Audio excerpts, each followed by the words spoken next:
Bonjour tout le monde. Aujourd'hui dans cette vidéo, je vais vous parler d'un sujet concernant la clairaudience. C'est parti.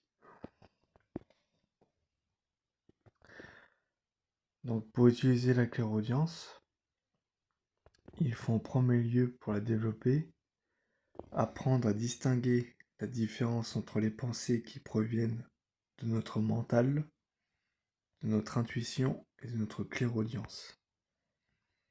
Là, je vais plus me concentrer sur... Enfin, c'est pareil, j'ai rien dit.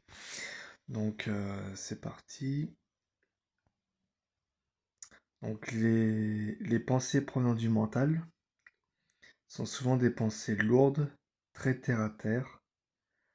Nous sommes dans l'état mental que nous utilisons lorsque nous raisonnons, correspondant à l'état bêta au niveau de nos fréquences cérébrales. Les pensées du mental s'accrochent au passé ou au futur, mais elles ne sont jamais dans le présent. La personne qui est dans son mental ne vit jamais vraiment à l'instant présent. Elle est souvent angoissée d'avoir oublié quelque chose touchant au moment passé ou de prévoir autre chose touchant un futur proche. Quand nous sommes en mode intuitif ou en clairaudience, nous vivons un lâcher-prise. Nous sommes dans une fréquence cérébrale supérieure qui se nomme l'état alpha. Les pensées reçues dans l'état alpha sont beaucoup moins nombreuses mais plus fortes dans leur contenu intérieur. Elles sont souvent remplies d'amour, de paix et mettent les personnes dans une joie intérieure. Dans cet état, elle a l'impression d'être plus légère, en paix avec elle-même. Avec l'habitude, vous verrez que la distinction entre le mental et la clairaudience, ou l'intuition, sera beaucoup plus facile à repérer. La raison en est simple.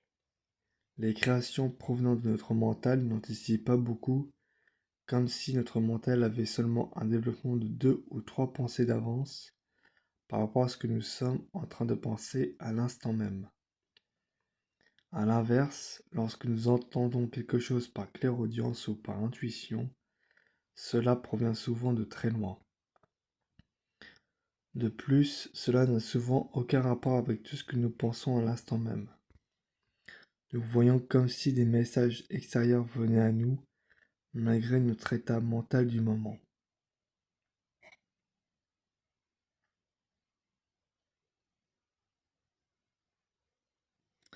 Donc là, je vais vous expliquer comment repérer les messages provenant de notre clairaudience. Donc les messages reçus par la clairaudience peuvent provenir de notre guide spirituel, de notre ange gardien, d'une entité supérieure, d'un défunt ou d'une entité quelconque pouvant même être négative. La plupart de ces voix parviendront dans notre cerveau, filtrées comme si c'était notre voix que nous entendons habituellement de notre tête. C'est comme si elles provenaient de notre mental, avec une différence au niveau de la profondeur des messages et de la paix qu'ils nous apportent. De temps en temps, il arrivera que nous entendons nettement une autre voix qui n'a rien à voir avec la nôtre, comme si quelqu'un nous parlait physiquement. Il s'agira dans ce cas, à coup sûr, de clairaudience. Pour poser une question en clairaudience, il faut être détendu et disponible.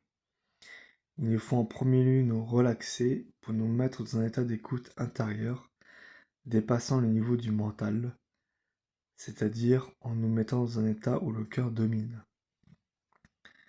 Nous devons ensuite appeler télépathiquement la personne désirée, qu'il s'agisse d'un défunt, d'un ange ou d'un guide spirituel situé sur l'autre plan.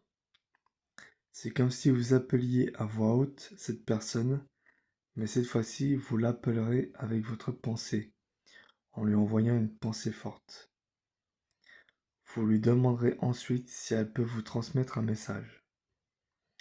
C'est à cet instant-là que vous devez être en état d'écoute intérieure et observer les signes que l'on peut vous envoyer. Puis posez une question sur un sujet important qui vous concerne en demandant à votre interlocuteur d'y répondre. Mettez-vous à l'écoute avec patience. Dans le cas où la réponse ne vient pas de suite, vous devez encore stimuler votre clairaudience. Il faut connaître notre fonctionnement mental pour savoir comment le maîtriser. Voilà, donc après, pas besoin de vous parler des ondes cérébrales parce que j'ai déjà évoqué ce sujet dans une autre vidéo. Donc, voilà, c'est tout pour cette vidéo. Voilà, j'espère qu'elle vous aura été utile et que vous avez compris comment pratiquer la clairaudience. Donc c'est tout pour cette vidéo. J'espère qu'elle vous aura instruit. Enfin, comme je dis. Et, et voilà. Donc surtout n'oubliez pas de vous abonner à la chaîne et de mettre dans les commentaires vos avis ou vos questions. Et sur ce, je vous dis à très bientôt pour une nouvelle vidéo.